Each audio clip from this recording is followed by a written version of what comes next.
So hello and welcome back to our Eco Conversations. It's great to have you with us. If you want to discuss or comment on anything that we're doing during the day, you can tweet us at St Ed's and St James, or you can hashtag EcoFest2020, or you can put a comment in the YouTube comments below. We won't be able to answer the comments live for this particular session because it's recorded, but we'll have a look at them afterwards. I'm really, really delighted now to have with me Chloe from an organisation called Climate Emergency Manchester. And so we're going to hear about what Climate Emergency Manchester are doing, what they're about, and how we can get involved as local residents as well. So Chloe, thank you so much for coming and giving your time to come and chat to us today. Really appreciate it. Just tell us a bit. It's nice to be here, yeah. Oh, thank you. Just tell us a bit about yourself to start off with, Chloe. Okay, great. So I'm Chloe, and as of 5 years, I'm a resident of Manchester. For the past 18 months, I've also been part of Climate Emergency Manchester. So I'll give a little bit about us and who we are. So we are we're a voluntary organisation. We all have many other hobbies. We all work full time, but we're also a kind of a non-partisan voluntary group. And what we're trying to do is connect concerned citizens across the city to try and push for more radical and more urgent action on climate change. And we have a particular focus on the actions of the Manchester City Council. Fantastic, thank you. That's really interesting, and interesting to hear about Climate Emergency Manchester and what it does. Tell us a bit more about some of the things that you're currently sort of pursuing in Climate Emergency Manchester, and how local residents can maybe support and get involved in that. Yeah, thanks. Well, we have lots of projects on the go, and there's lots of different ways in which you can get involved. The main one to mention at the moment is that we have a petition. So we've got a real push on that at the moment. And that petition is for a 7th scrutiny committee of Manchester City Council. Now, I don't expect everyone listening to be necessarily as familiar with the various bits of local government as we've had to become through our campaigning, but there are currently 6 scrutiny committees of the council, and we want a 7th, which would be dedicated to climate change. Because what happens at the moment is that, yes, it does appear on various agendas, but there's so much going on in the city, particularly the past 6 months or so, that it just inevitably often gets sort of pushed down the agenda, or there just isn't enough time to discuss it because there's so many other problems and issues for councillors to deal with. So we think something this serious should have a kind of dedicated space each month where the issues could get discussed, and really, you know, a chance to say what's working, maybe what isn't working, rather than just kind of waved through. So anybody who lives, works or studies within the boundaries of Manchester City Council can sign the petition. If you go onto our website, there's information about how to do that online here. But that's not the only project we have on the go. That's just one strand that we're trying to push on at the moment. We also produce reports which analyse the progress of various organisations that have declared climate emergencies, trying to see what's happened since those kind of joyous moments. And many of those have come about through sort of volunteer research, citizens who were able just to commit 1 or 2 hours and do a little bit of kind of fact finding, and I think got a lot out of that. Yeah, and we also have projects around kind of skills and development, which is a really important part of what we do. We would hope that through some of the projects that we do, that people learn how to be better campaigners, better activists and better citizens. That is absolutely amazing, Chloe. Thank you so much. And I'll just let people know at home that the details of the Climate Emergency website and all that kind of stuff we'll put in a slide at the end of this video, so it's all available for you if you want to go and have a look. Chloe, on a personal level, what you're obviously very heavily involved now in climate emergency, and what kind of motivates that, and where's that? Is this something you've always done? Is this something that's that's quite new to you? That's a good question, and one that I get asked quite a lot. I've, over years and in different communities and in different cities, I've often been part of kind of community organisations or local groups, or those pushing for some kind of change or improvement. I would say that they haven't always been kind of what you purely call kind of environment, or necessarily had the word climate in them. And I think that's important, because I don't think that you just have to be sort of put in a ghetto, so you're an environmental campaigner and then you want something else. So at the moment, that's sort of the kind of the issue that's foregrounded in the work that I'm doing. But I just see it as a kind of a continuity of always trying to want to make the community that I live in better. That's wonderful. And I mean, I've been in many conversations recently where we've talked about the climate emergency and how it's much broader in a sense. It's about community, it's about issues of justice, it's about issues of racial justice as well. So it's important to note that, we may be involved in the climate emergency, but this is part of a bigger picture that has many different strands to it as well. So Chloe, what do you think is the most important thing that we can be doing in Manchester at this moment? Particularly in the view of the fact that we're currently, people say we're moving out of a pandemic, but I don't think we're quite at that stage yet. But what do you think we can be doing in Manchester right now that would have the most effect and be the most helpful in terms of moving forward in a sustainable, ecological, lower carbon way? So obviously, if there was one simple answer or kind of magic solution, we could declare the end of CEM in a couple of months' time. So yeah, so there's no one easy answer, but I'll maybe give kind of two parts sort of to the answer. So there's lots of areas of this issue, but one that seems to have kind of become particularly prominent, really kind of during lockdown, is the issue of active travel, so walking and cycling. And I was just at a kind of a community event in Levenshulme on Saturday, and I could tell that even now this week, as kind of schools were going back and things were gearing up, this is still an area that kind of people are really noticing. It's got a lot busier and would like to kind of keep on pushing for. So as a kind of, it's not a short-term battle, but as one thing that I think we could really keep on pushing for, it's for kind of improved streets, better cycling access, better walking access as well. So that's a kind of a reasonably short-term thing, but really kind of underpinning it all there isn't going to be kind of one area, be it sort of transport or energy or retrofit, that we kind of push and then the rest will just kind of take care of itself. It's really that we're going to kind of need to be in this for the long haul and kind of keep connecting and have good structures really at kind of neighbourhood level, so that each time there's a kind of issue or decision which is going to have a bearing on this, we can kind of watch it, make sure it's happening in the right way, make sure it's happening with the best interests of the community at heart. So it's a long haul. I think that's really important to notice, isn't it? It's really interesting. We're doing a few sessions about cycling and things today. So if anybody's interested in that, do have a look at our other sessions too, and about greener ways of travel. But it's also that bit about commitment, isn't it? It's about, like you're saying, this is something that we need to commit to in the long term. My final question for you, Chloe, is just something that I've been thinking about when you were saying, a lot of you in climate emergency, who the core of you work, you have very busy lives as well as this. So how do you manage to find time? How do you care for yourself? Because caring for yourself is a really important part, particularly when faced with something as overwhelming as the climate emergency. So have you got any tips for people, and how do you care for yourself as well in the midst of all of this? I'm glad you mentioned that. It's sort of so important, and it's almost our kind of sort of number one foundational principle.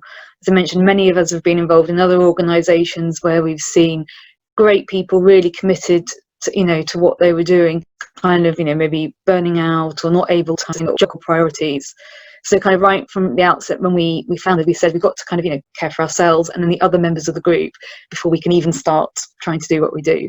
And we have some kind of structures in place, which is not the only way to do it, where we which try and do that. So each of us in the core group has a kind of a buddy, and somebody they can kind of check in with regularly, and talk about stuff that isn't kind of a sort of on a business agenda, but just how's it going. But we continually remind ourselves that we have to care for ourselves and each other before everything else. Oh, that's fantastic. Chloe, thank you so much for joining us today. I'm really grateful that you've taken the time to do that. All the information, your website details about your Twitter, we'll put on a slide afterwards so that people can get involved. And I just really wish you all the best in all that you're doing. You're doing fantastic things. So thank you very much. Thanks for your support.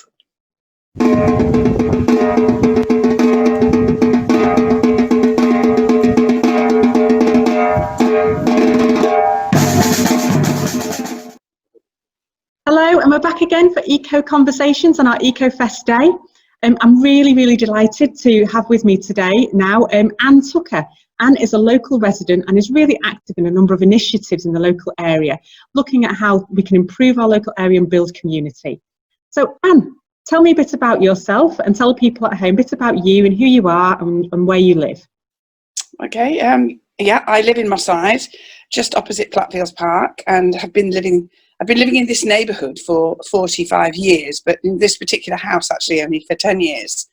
And brought up all my family and everything right the way around here, although it was called Rusholme in those days. And I think my absolute love is making sure that this community stays a community, and in particular doesn't end up just being full of student lets or transient communities who are people who are moving on continuously, and the terrible most recent threat of Airbnb taking over properties.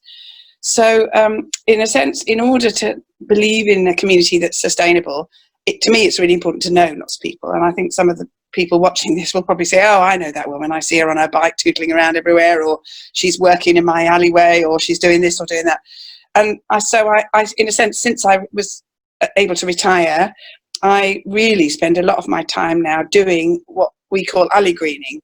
And I should think in our little section of Moss Side, more than half of the little alleyways now are not full of filth and rubbish and messed up bins. They're actually cared for by people who live on that street, and some of them are just for play areas, and some of them are green, full of growing flowers and herbs and vegetables. And some of them, I mean, all sorts of different things. People have put up, fairy lights and flags and bunting. People have tables and chairs. Some of us have decking. It just is amazing to see how each of those alleyways changes. And it's really done just by getting every single person around each alleyway to know that we're starting to clean it and make something of it. And then once it's clean, it's up to them to choose how they want it to develop, whether they want to have planters for growing things, whether they just want sand pits and water and kids put games on the walls and things like that. And then we try and help get that started with them. That's absolutely wonderful. And the idea of community being so important is such a lovely thing. And I know, and that one of the things that you are a founder of, in fact, is something called Upping, which is a local initiative. And one of the things they do, as you've already talked about, is the greening of alleys, which is wonderful. And I've got some pictures that will be coming up during this conversation of some amazing alleyways that have been greened in the area. I wonder if you could tell me a bit about what Upping is, how it started, and some of the things that you do. Right. Well, we started it, actually, ironically, we started it when they closed Fallowfield Library in the normal way. I mean, it isn't closed now, it's reopened, but we only have a tiny amount of library staff, and the rest of it is actually run by people, a combination of volunteers and an amazing woman who has managed to get a grant to keep her full time in there. But when it was about to close, at the same time, we discovered that for all the bin business, when the big bins get emptied, the black bins, which is the unsorted rubbish, the council has to pay a certain amount of money for each bin going in. And for the blue and the green and the brown bins, they get given money back if they're not got contaminated stuff. And we just thought, this is ridiculous. So you mean the council is losing money because by us not recycling, they're paying twice. They're paying for the unrecycled rubbish and they're not getting the money back for the correctly recycled blue and brown. So we thought if we could possibly get everybody recycling better, we might be able to pay to keep the library open. That was the original idea. It's amazing, isn't it? That's And from there, we have moved in over 18 months to the best way to negotiate all of that stuff is to work with people who live very, very locally on their own alleyway to start getting it clean, and through that, getting it green. And the interesting thing is we gave up on recycling itself because people just said, oh, well, I want my money, please. I don't want it to go to the library. If I'm going to recycle better, I'd like my bit. And we said, well, no, it isn't like that. Oh, yes, it is. If I'm not going to get anything back, I'm not going to, So that was a bit of a hurdle. And we worked with a few different things. And the most appropriate one that worked really best was, wouldn't you like to have a clean alleyway? And once we got over the fact that they expected the council to do it and they just weren't, and so they were just furious. And we said, well, the council isn't going to do it. So why don't we try? Oh, it'll never work. There'll be, the Roma and the this and that. And eventually we said, okay, well, maybe your alley won't work. It's true. You might be the first alley that really doesn't work. But is it worth giving it a go?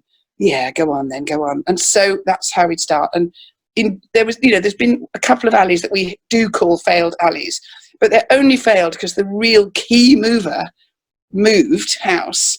And somehow it wasn't quite enough to sustain the less confident people becoming the key movers. And it is fascinating, that whole thing about how communities work, that you do have to have people who've got the confidence and the abilities to lead and not get demoralised by the fact that the followers always need to be asked to follow. Otherwise they sort of fall off and sort of, I'm sure you know that as a vicar, just that whole thing about leaders and followers and how it works and how people swap from one to the other and what makes them swap and things like that. So we started that way.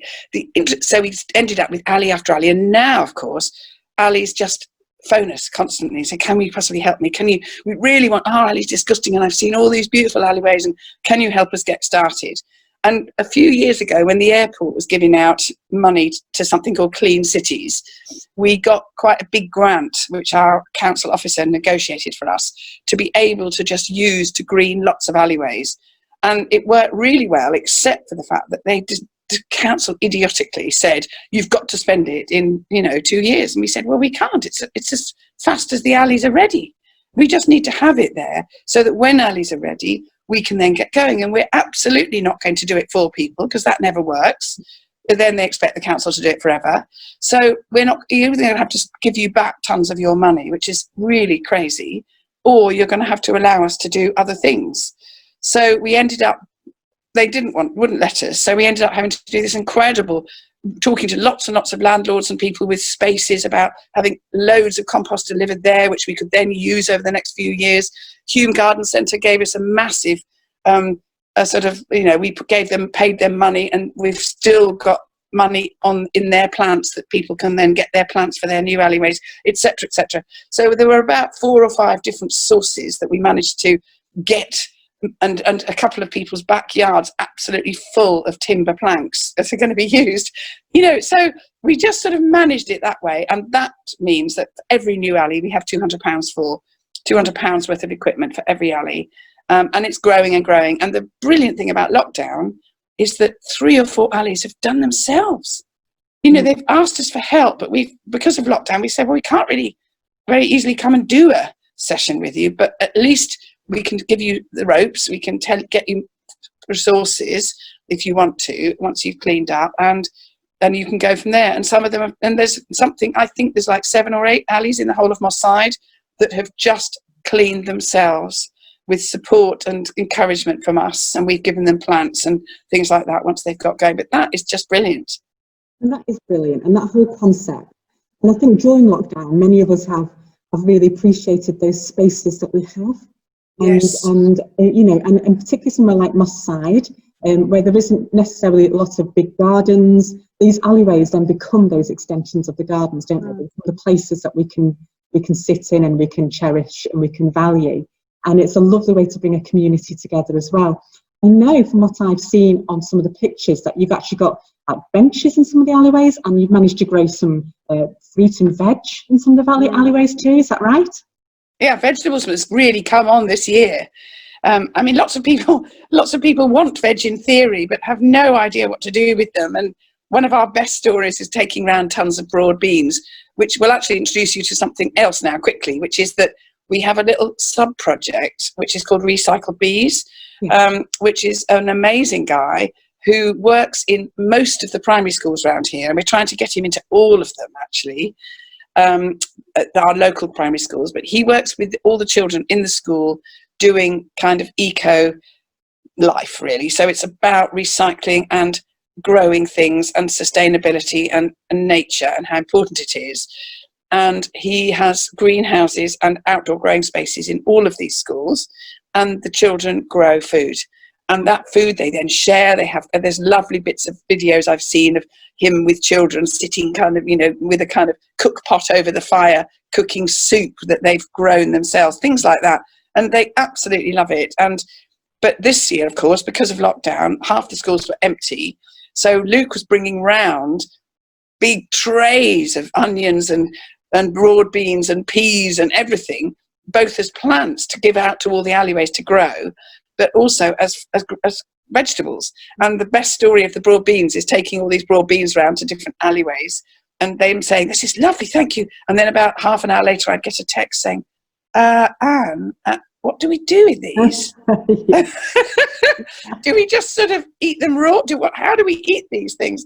And I said, "Oh gosh, I'm sorry, we have to kind of peel them. They're a bit like big peas, they are a bit furry. You don't want to eat the sort of cases. Just take out the beans and cook them very quickly, about 2 or 3 minutes, and they're absolutely delicious."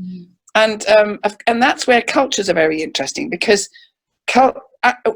Arabic cultures all know what a broad bean looks like, because it's full madam, that's what they use and so people are actually teaching each other along the alleyways about different sorts of food that they may recognize and other people may not from their backgrounds, things like that. Just lovely.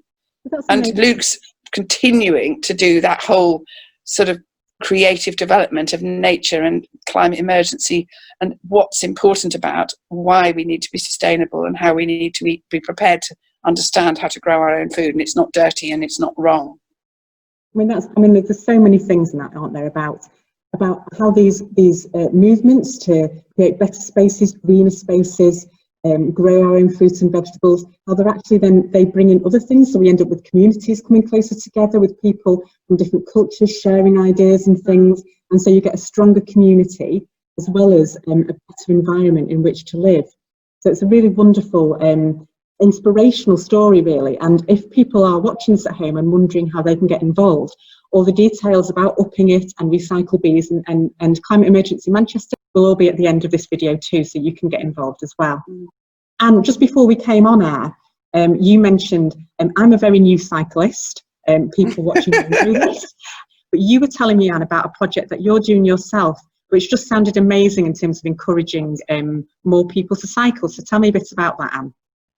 Well, it's very small scale, I have to say, Grace. It's just that I'm a cyclist. I've always been a keen cyclist. I was so excited when they did the first Dutch-style cycleway into town on Wilmslow Road, and now the Chiltern one's nearly ready, and then I use the Fallowfield Loop and have done for a very long time. And so my first real excitement was to watch one of the children in my street, from big sort of multiple Bengali family, one of the children getting on a little bicycle with his bike, what do they call them, the things that go on the sides of a children's bike, stabilizers, yeah. And saying to his dad, "Oh no, you should really not teach him with the stabilizers, because it'll take him much longer." And the dad saying, "I can't possibly do it without." And I said, "Yes, you can. You just have to run along behind him and he'll learn." And it was just, and you could see this dad's face thinking, "No way am I going to do that." But he did. And of course, that child then was on his bike, riding a bike within half an hour. And it was so exciting. And it was just about over Easter time. And I don't know if you remember, but there was lots and lots of Easter eggs being given out because they couldn't sell them in the shops because the shops were closed. And so I had a stash which I'd been given by the council to kind of give to, key families or whatever. And so the prize for every child learning to ride a bike was one of these Easter eggs. And of course, that was brilliant. So all his cousins now, and there's like 8 or 9 of them, and they all ride bicycles, little ones, tiny ones, big ones. And I started to get involved in people ask whenever there was something on Free Cycle saying, "I've got a baby's bike or a children's bike or a balanced bike, anybody need it?" I started collecting up unwanted children's bicycles, and that included bikes just being dumped in the alleys as well. A lot of people just seem to dump bicycles, especially if they've got a broken chain or something. So I started collecting them all up on my little bike trailer and then taking them down to the bike hub in Plattfields, which is a fantastic resource as well, and getting them to make the bikes work and make them sort of usable, do the brakes, do the pedals, do the tyres, and then they gave me really good rate and I pay for them, so it's kind of like my expense really. And then I bring them back and I distribute them too. I started just with refugee children, of families with refugees, because I just thought that's the best thing. And also some people who are asylum seekers themselves, who actually having a bike is a brilliant thing to be able to get around because they can't afford bus fares. And it's now sort of moved on a little bit. And now I say unashamedly, my big thing at the moment is to try and get Muslim women on bicycles, particularly people in hijab, so that they're riding around now confidently, and that other friends of mine who are Muslim who say, I can't ride a bike, Muslim women don't ride bikes, and I'm saying, well, they do, more and more of us now are, and actually just seeing people now in the park. And one of the ones I gave away yesterday, she has a 2-year-old, and she's managed to get a bike seat for him as well. So we're going to see in Plattfields, a wonderful sight of another Muslim woman with a toddler on the back of her bike.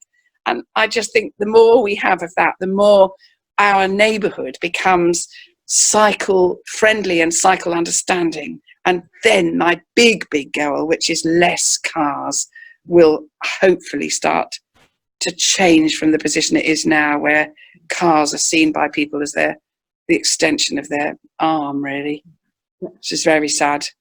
And this is an amazing story, and it's wonderful to hear that, because it's wonderful to be able to find ways to bring greener ways of travel to more people in their own context. And this whole thing is all about how we improve our neighbourhoods, the air that we breathe, and on a wider level, therefore reduce the carbon output that we have, to make our world a better place. So I just want to thank you, Anne. Thank you for all that you're doing. Thank you for coming and having the interview with me today. And as I said, to anybody watching at home, you've been really inspired by Anne. All the details about the various projects that we've mentioned will be at the end. And do get in touch. Let's keep this going. It's a fantastic thing that you're doing. Thank you very much. Pleasure. Lovely. I look forward to meeting new people as well.